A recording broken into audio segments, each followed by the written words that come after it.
Father, I come before you with a grateful heart. Some of the lessons I've learned were not easy.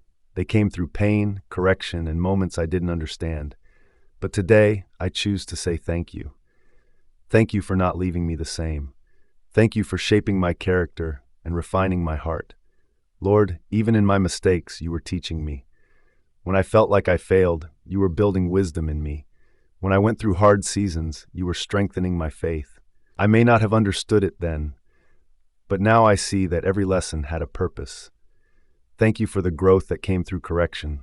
Thank you for the wisdom that came through experience.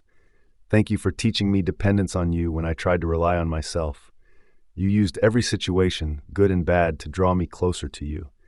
Father, help me to embrace every lesson with humility. Give me a heart that is willing to learn, willing to grow, and willing to trust you, even when the process is uncomfortable. Amen.